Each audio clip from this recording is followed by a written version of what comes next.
नमस्कार और स्वागत है इस खास चर्चा में।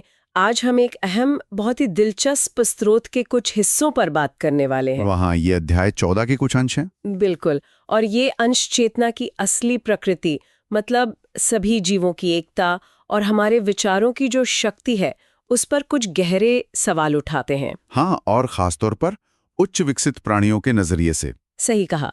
स्रोत इस बात पर भी जोर देता है कि ये सिद्धांत हमें, जैसा उसमें कहा गया है, जागृत होने में कैसे मदद कर सकते हैं। हाँ, उसको पढ़ने में ऐसा लगता है जैसे कोई बातचीत चल रही हो।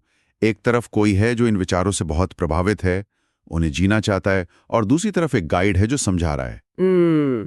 तो आज हमारी कोशिश यही रहेगी कि इन विचारों की तह तक जाएं, समझें कि इनका मतलब क्या है रोजमर्रा की जिंदगी के लिए, और देखें कि इन्हें असल में कैसे जिया जा सकता है। बिल्कुल।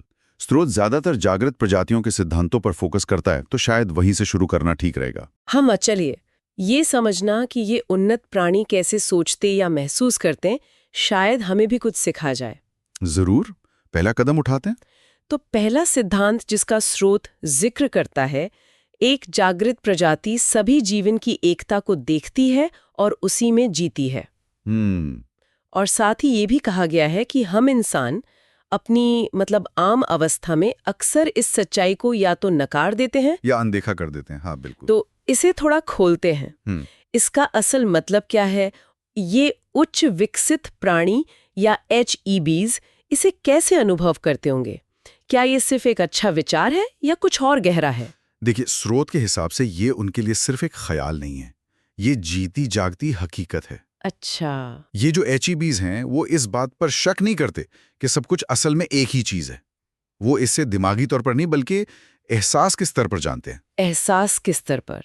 हाँ, स्रोत कहता है कि वो इसे देख सकते हैं, शायद इसलिए कि वो एक अलग आयाम में हैं, या उनकी देखने की क्षमता ऐसी है कि वो चीजों की क्या कहते हैं उप आणविक संरचना तक देख पाते हैं। उप आणविक संरचना यानी मॉलिक्यूल से भी छोटे लेवल पर। हाँ, जहां चीजों का असल ताना बाना है। बिल्कुल, उस बुनियादी स्तर पर उन्हें दिखता है कि पूरे ब्रह्मांड में असल में सिर्फ एक ही ऊर्जा है, एक ही स्रोत, वन सोर्स। एक ही स्रोत। और ये स्रोत क्या करता है? ये बस अपने जो मूलभूत कण हैं, फाउंडेशनल एलिमेंट्स, उनको अलग अलग तरीकों से मिलाता है, कभी कुछ जोड़ा, कभी घटाया, और फिर इन मिश्रणों की जो कंपन आवृत्ति है, वाइब्रेशनल फ्रीक्वेंसी, उसे बदल देता है। कंपन आवृत्ति, वाइब्रेशनल फ्रीक्वेंसी, मतलब हर चीज के कंपन की एक खास रफ्तार, जैसे हर साज की अपनी आवाज होती है। हाँ, बहुत अच्छा उदाहरण दिया आपने। जैसे एक ही हवा अलग अलग बांसुरी से गुजरकर अलग सुर बनाती है, वैसे ही एक ही मूल ऊर्जा अलग अलग कंपन पर अलग अलग रूप ले लेती है। स्रोत कहता है कि इस तरह यह स्रोत अपने ही जरूरी सार, एसेंशियल एसेंस की अनगिनत अलग अलग अभिव्यक्तियां, मतलब एक्सप्रेशंस पैदा करता है। स्रोत में इसके लिए एक बड़ा दिलचस्प, थोड़ा भारी सा शब्द भी इस्तेमाल हुआ है ना, एकलता का एकीकरण, सिंगुलराइजेशंस ऑफ द सिंगुलैरिटी। हाँ, शब्द थोड़ा मुश्किल लगता है, पर इसका मतलब शायद ये है कि एक ही परम सत्य, द सिंगुलैरिटी, अनगिनत अनोखे रूपों, सिंगुलराइजेशंस में जाहिर होता है। अच्छा, जैसे एक ही सोने से अलग अलग डिजाइन के गहने बनते हैं, सब सोना ही, पर हर एक अनोखा। बिल्कुल सही। और स्रोत आगे ये भी कहता है कि ये जो मूलभूत कण हैं, ये एक दूसरे की तरफ यूं ही नहीं खिंचते, बल्कि सचेत चुनाव, कॉन्शियस चॉइस मेकिंग के जरिए आकर्षित होते हैं। सचेत चुनाव? हाँ, कण चुनाव करते हैं? हाँ, और इस चुनाव पर उस सामूहिक ऊर्जा का असर होता है जिसे हम आत्मा, सोल कह सकते हैं। रुकिए, यहीं पर स्रोत का जो पात्र है वो भी एकदम चौंक जाता है, और सच कहूं तो मैं भी। क्या मौलिक स्तर पर चेतना होती है? मतलब कणों में, एटम्स में? हाँ, ये वाकई चौंकाने वाला विचार है, और स्रोत का जवाब है हाँ। असल में जिसे हम मौलिक स्तर कहते हैं वही चेतना है, कॉन्शियसनेस इन एक्शन, क्रियाशील चेतना। क्रियाशील चेतना? स्रोत एक उदाहरण देता है हमारी अपनी बॉडी से, हमारी कोशिकाएं, सेल्स। सोचिए, जब उंगली कट जाती है तो लाखों कोशिकाएं फौरन उस चोट वाली जगह पर मरम्मत के लिए दौड़ पड़ती हैं। हाँ, वो तो होता है। क्या हम वाकई सोचते हैं कि उन्हें पता नहीं कि वे क्या कर रही हैं और क्यों? उनमें एक तरह की समझ तो है, एक इंटेलिजेंस। ये बात तो सही है। हम इस पर इस तरह सोचते नहीं, हम इसे बस शरीर का ऑटोमेटिक रिएक्शन मान लेते हैं। पर स्रोत कह रहा है कि ये बुद्धिमत्ता है, चेतना है। स्रोत का दावा इससे भी आगे जाता है। वो कहता है कि ब्रह्मांड का हर तत्व, हर कण, हर उप आणविक हिस्सा इस मौलिक बुद्धिमत्ता फाउंडेशनल इंटेलिजेंस से भरा हुआ है। ये सिर्फ जिंदा कोशिकाओं तक ही नहीं है। हर कण में अगर ऐसा है तो अगला सवाल जो स्रोत में उठता है वो और भी ज्यादा हैरान करने वाला है। क्या ये कोशिकाएं या ये मौलिक कण एक दूसरे से बात कर सकते हैं? मतलब डायरेक्ट कम्युनिकेशन, तत्व से तत्व? हाँ, और स्रोत का जवाब शायद सबसे ज्यादा क्रांतिकारी है। वो कहता है हाँ, वे कर सकती हैं। और जिसे हम विचार कहते हैं, थॉट, हाँ, वो असल में यही है। कोशिकाएं या कण एक दूसरे से संवाद कर रहे हैं। क्या? तो विचार सिर्फ हमारे दिमाग में नहीं चलते?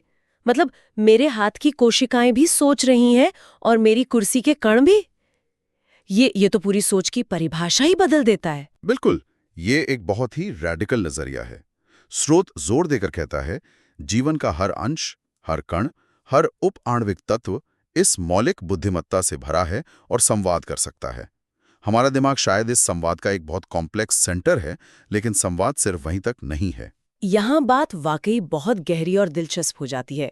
अगर ये सच है, अगर हमारे शरीर के हर हिस्से में चेतना है और वो संवाद कर सकती है, तो इसका मतलब क्या हम अपने विचारों से, अपनी सोच से अपने शरीर की कोशिकाओं को सीधे तौर पर असर डाल सकते हैं? क्या हम उन्हें, मान लीजिए, किसी बीमारी से लड़ने या जल्दी ठीक होने के लिए कह सकते हैं? स्रोत इसी संभावना की तरफ इशारा करता है। देखिए, अगर विचार ऊर्जा है और कोशिकाएं सचेत हैं और संवाद करती हैं, तो लॉजिकली ऐसा लगता है कि हमारे विचारों की ऊर्जा का उन पर असर पड़ना चाहिए। आपका सोचने का तरीका, आपकी भावनाएं, ये सब ऊर्जा के ही रूप हैं जो आपके शरीर के सेलुलर लेवल तक पहुंच सकते हैं। स्रोत में फ्रांसीसी मनोवैज्ञानिक एमिल कुए का जिक्र आता है। एमिल कुई? हाँ, वो इसी विचार पर काम कर रहे थे, वो भी 100 साल से ज्यादा पहले। 1920 के आसपास। उन्होंने लोगों को एक आसान सी तकनीक सिखाई थी। बीमार लोगों को सलाह दी कि वे दिन में कम से कम 20 बार, खासकर सुबह उठने पर और रात को सोने से ठीक पहले, एक मंत्र दोहराएं। Tous les jours, à tout point de vue, je vais de mieux en mieux. जिसका मतलब है हर दिन, हर तरह से मैं बेहतर और बेहतर होता जा रहा हूँ। Every day, in every way, I am getting better and better. हाँ, और नतीजे? स्रोत बताता है कि नतीजे चौंकाने वाले थे। बिल्कुल, उनके मरीजों का एक बड़ा हिस्सा सिर्फ इस साधारण से अभ्यास से सचमुच बेहतर महसूस करने लगा और कई मामलों में उनकी सेहत में सुधार भी हुआ। कमाल है। ये दिखाता है कि पॉजिटिव ऑटो सजेशन की शक्ति कितनी जबरदस्त हो सकती है। ये सिर्फ विशफुल थिंकिंग नहीं थी, इसने वाकई शारीरिक प्रभाव डाले। ये वाकई आश्चर्यजनक है। ये लगभग वैसा ही है जैसे कोई अपने शरीर की कोशिकाओं की टीम को लगातार एक पॉजिटिव मैसेज भेज रहा हो। तो यहाँ एक बड़ा सवाल उठता है जिसका जिक्र स्रोत में भी है। क्या ये संभव है कि शरीर की ज्यादातर कोशिकाओं को, या जैसे स्रोत कहता है, इस ग्रह के ज्यादातर लोगों को एक ही चीज चुनने, एक ही दिशा में काम करने के लिए प्रेरित किया जा सके? क्या इतनी बड़ी एकता मुमकिन है? यहाँ एक और दिलचस्प कॉन्सेप्ट आता है। स्रोत कहता है हाँ, ये संभव है, और इसका तरीका है संरेखण, अलाइनमेंट। संरेखण, अलाइनमेंट, इसका ठीक ठीक क्या मतलब है यहाँ? किसी चीज के साथ सीध में आना? हाँ, एक तरह से। स्रोत के अनुसार संरेखण तब होता है जब किसी क्षेत्र में, चाहे वो आपका शरीर हो या लोगों का समूह, जितने भी तत्व हैं उनके बीच उद्देश्य पर सहमति हो। Alignment on purpose. उद्देश्य पर सहमति। हाँ, जब सभी हिस्से एक ही लक्ष्य के लिए सहमत होते हैं तो वे नेचुरली एक साथ एकता और सामंजस्य में काम करने का चुनाव करते हैं। बिखराव खत्म हो जाता है। तो हमारे शरीर के लेवल पर इसका क्या मतलब हुआ? कोशिकाएं कैसे संरेखित होती हैं? स्रोत का कहना है कि आपके शरीर की कोशिकाएं तब पूरी तरह से एकता और सामंजस्य में काम करेंगी जब आत्मा, सोल के साथ उस खास पल में जीवन की दिशा और उद्देश्य पर संरेखण होगा। आत्मा के साथ संरेखण? हाँ, और ये संरेखण सिर्फ एक जनरल आइडिया नहीं, बल्कि सेलुलर लेवल पर होता है। और स्रोत के अनुसार ये आत्मा के उस खास फेम्टोसेकंड के एजेंडे पर आधारित होता है। फेम्टोसेकंड, स्रोत में बताया गया है कि ये सेकंड का 1 क्वाड्रिलियनवा हिस्सा होता है। मतलब 1 सेकंड का 10 लाखवा हिस्सा और फिर उसका भी 10 लाखवा हिस्सा। ये तो कल्पना से भी परे तेज है, इंस्टेंटेनियस जैसा। बिल्कुल, ये दिखाता है कि यह संरेखण कितना सूक्ष्म, कितना गहरा और कितनी तेजी से चलने वाली प्रक्रिया हो सकती है। ये कोई ऐसी चीज नहीं जिसके लिए घंटों मेडिटेशन करना पड़े। ये हर पल हो रहा होता है या हो सकता है। और आत्मा? स्रोत कहता है कि आत्मा ही उस जरूरी सार, एसेंशियल एसेंस की ऊर्जा का स्रोत है जो हमारे अंदर रहती है। हाँ, ये वो बुनियादी पहचाने ऊर्जा है जिसका जिक्र हमने पहले किया था। स्रोत उसे बहुत खूबसूरती से परिभाषित करता है, हम में ईश्वर, गॉड इन अस। ये सिर्फ एक फिलोसफिकल विचार नहीं लगता, स्रोत इसे एक एक्टिव प्रेजेंस बताता है। हाँ, स्रोत उसे सिर्फ शब्द में नहीं बल्कि कर्म में ईश्वर कहता है। आत्मा ईश्वर के होने, बीइंग की अभिव्यक्ति है जो अब व्यक्तिगत इंडिविजुअलाइज्ड रूप ले चुकी है। जैसे ईश्वर का ही एक अंश है जो हमारे रूप में प्रकट हो रहा है। स्रोत में एक वाक्य है जो मुझे बहुत शक्तिशाली लगा, पृथ्वी पर आत्मा ईश्वर है जो मानव बन रहा है और मानव आत्मा है जो ईश्वर बन रहा है। On earth the soul is God being a human and a human is a soul being God. ये वाकई एक बहुत गहरा और कह सकते हैं क्रांतिकारी विचार है। ये इंसान होने के अनुभव और दिव्यता के बीच के रिश्ते को एक बिल्कुल नए नजरिए से देखने का न्योता देता है।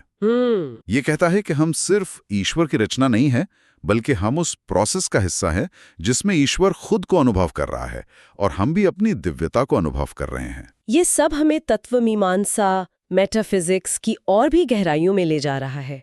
स्रोत का पात्र भी यही सवाल पूछता है, और ये सवाल अब मेरे मन में भी गूंज रहा है। क्या सवाल? कि ये सब आखिर काम कैसे करता है मेटाफिजिकली। ऊर्जा के ये छोटे छोटे कण निर्णय कैसे लेते हैं, वे विकल्पों को कैसे तोलते हैं, और सबसे जरूरी, हम, चाहे वो हमारा शरीर हो या ये पूरा ग्रह, अपने सभी हिस्सों को एक ही चीज पर सहमत होने यानी संरेखित होने के लिए कैसे प्रेरित कर सकते हैं। एमिल कुए ने कुछ रास्ता दिखाया, पर इसके पीछे का विज्ञान या तत्वमीमांसा क्या है? ये सचमुच इस पूरी चर्चा के सबसे बड़े और शायद सबसे रहस्यमयी सवाल है। लेकिन स्रोत एक दिलचस्प संकेत देता है। वो कहता है कि ये शायद उतना मुश्किल नहीं है जितना हमें लगता है। अच्छा। जैसा कि एमिल कुए के प्रयोग ने दिखाया, शायद इसकी चाबी हमारे अपने विचार की शक्ति में ही छिपी है। हाँ, स्रोत कहता है कि ये वास्तव में उतना ही आसान हो सकता है जितना हम सोचते हैं। ये वाक्य अपने आप में बहुत कुछ कहता है। और स्रोत इस बात पर बहुत जोर देता है जब वो कहता है, यही जीवन का सबसे बड़ा रहस्य है। जब आप इसे समझ जाते हैं तो आप महारत, मास्टरी की स्थिति में पहुंच जाते हैं। महारत, मास्टरी मतलब अपने जीवन, अपनी वास्तविकता को सचेत रूप से आकार देने की क्षमता। शायद यही मतलब है। लेकिन स्रोत हमें ये नहीं बताता कि ये तत्वमीमांसीय रूप से कैसे काम करता है। वो ये नहीं बताता कि विचार कैसे ऊर्जा बनते हैं और वो ऊर्जा कैसे पदार्थ को प्रभावित करती है। आखिर में स्रोत का पात्र ब्रह्मांड की इस रसायन विद्या, इस एल्केमी ऑफ द यूनिवर्स को समझने की गहरी इच्छा जाहिर करता है, लेकिन स्रोत उसका पूरा खुलासा नहीं करता। आपने सही कहा, स्रोत रहस्य का पर्दा पूरी तरह नहीं हटाता। शायद ये अनुभव करने की चीज है, सिर्फ समझने की नहीं।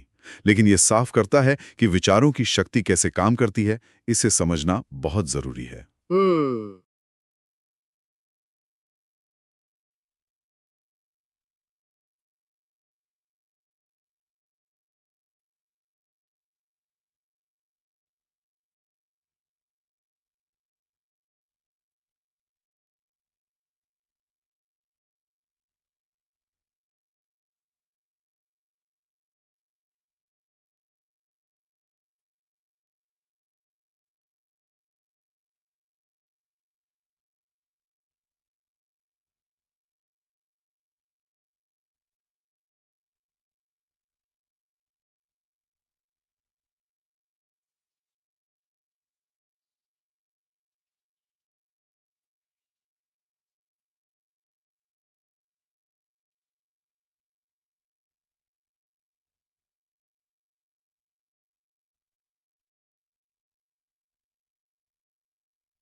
हाँ, स्रोत कहता है कि ये वास्तव में उतना ही आसान हो सकता है जितना हम सोचते हैं।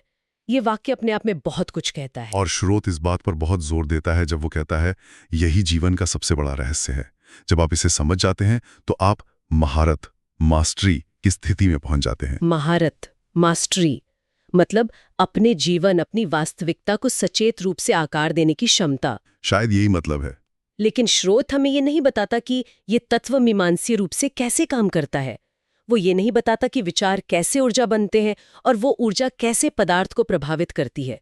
आखिर में स्रोत का पात्र ब्रह्मांड की इस रसायन विद्या, इस एल्केमी ऑफ द यूनिवर्स को समझने की गहरी इच्छा जाहिर करता है, लेकिन स्रोत उसका पूरा खुलासा नहीं करता। आपने सही कहा, स्रोत रहस्य का पर्दा पूरी तरह नहीं हटाता। शायद ये अनुभव करने की चीज है, सिर्फ समझने की नहीं। लेकिन ये साफ करता है कि विचारों की शक्ति कैसे काम करती है, इसे समझना बहुत जरूरी है। ये उस महारत की चाबी हो सकती है जिसका जिक्र किया गया है। ये समझना कि कैसे एक फोकस्ड, कंसिस्टेंट विचार या इरादा हमारे अंदर की खरबों सचेत इकाइयों को एक दिशा में मोड़ सकता है। यही शायद वो सरल रहस्य है। तो चलिए इस गहरी और सोचने पर मजबूर करने वाली चर्चा को समेटते हैं। हमने शुरुआत की जीवन की उस अंदरूनी एकता की अवधारणा से, जिसे उच्च विकसित प्राणी सीधे अनुभव करते हैं। हाँ, वो एकता जिसे हम शायद बौद्धिक रूप से समझते हैं, पर वो उसे जीते हैं। फिर हमने उस क्रांतिकारी विचार को समझा कि चेतना शायद सिर्फ दिमाग में नहीं, बल्कि हमारे शरीर के हर कण में मौलिक स्तर पर मौजूद हो सकती है। और ये कि जिसे हम विचार कहते हैं, वो शायद इन्हीं सचेत कणों का आपसी संवाद है, एक तरह का सेल्यूलर कम्युनिकेशन। हमने एमिल कुए के प्रेरणादायक उदाहरण के जरिए विचारों की अविश्वसनीय शक्ति पर चर्चा की। कैसे सकारात्मक ऑटो सजेशन का वास्तविक शारीरिक प्रभाव हो सकता है। और हमने संरेखण के महत्व को देखा, कैसे उद्देश्य पर एकता या सहमति से सामंजस्यपूर्ण कार्रवाई होती है, और कैसे ये हमारी आत्मा के साथ पल पल के गहरे जुड़ाव से संबंधित हो सकता है, वो भी फेम्टो सेकंड की रफ्तार से। हाँ, वो तो कमाल की बात है। अंत में हमने आत्मा की प्रकृति पर स्रोत के विचारों को छुआ। वो आवश्यक सार, हमारे भीतर ईश्वर की व्यक्तिगत अभिव्यक्ति, और वो शक्तिशाली विचार कि हम ईश्वर को मानव बनते हुए और मानव को ईश्वर बनते हुए देख रहे हैं, एक द्विपक्षीय प्रक्रिया। मेरे लिए इस चर्चा का सबसे बड़ा आहा क्षण शायद यही एहसास है कि चेतना कोई अलग थलग चीज नहीं, बल्कि शायद हमारे अस्तित्व के हर रेशे में बुनी हुई है। हाँ, और ये कि हमारे विचार सिर्फ हवा हवाई नहीं है, बल्कि वो सचमुच हमारी शारीरिक वास्तविकता को, हमारी कोशिकाओं को प्रभावित कर सकते हैं। ये एक बहुत बड़ी जिम्मेदारी भी देता है। बिल्कुल। संरेखण की अवधारणा खास तौर पर आत्मा के साथ उसके जुड़ाव के संदर्भ में वाकई सोचने के लिए बहुत कुछ देती है। सही कहा। स्रोत संरेखण और विचारों की शक्ति पर बहुत जोर देता है। एमिल कुए के सिद्धांत और उनके नतीजों को ध्यान में रखते हुए शायद हमारे श्रोता इस पर विचार कर सकते हैं कि वो कौन सा एक स्पष्ट और सुसंगत विचार या इरादा हो सकता है जिस पर यदि रोज ध्यान केंद्रित किया जाए तो वो स्वयं के भीतर अपने शरीर, मन और आत्मा के बीच ज्यादा सामंजस्य और संरेखण को बढ़ावा दे सकता है। ये सिर्फ एक चिंतन के लिए प्रश्न है, कोई नुस्खा या सलाह नहीं। निश्चित रूप से एक गहरा विचारणीय प्रश्न। अपने अंदरूनी संवाद को सचेत रूप से दिशा देना, ये एक शक्तिशाली अभ्यास हो सकता है। आज के इस गहरे विश्लेषण के लिए आपका बहुत बहुत धन्यवाद। काफी कुछ सोचने को मिला। मुझे भी इस बातचीत में बहुत आनंद आया। धन्यवाद।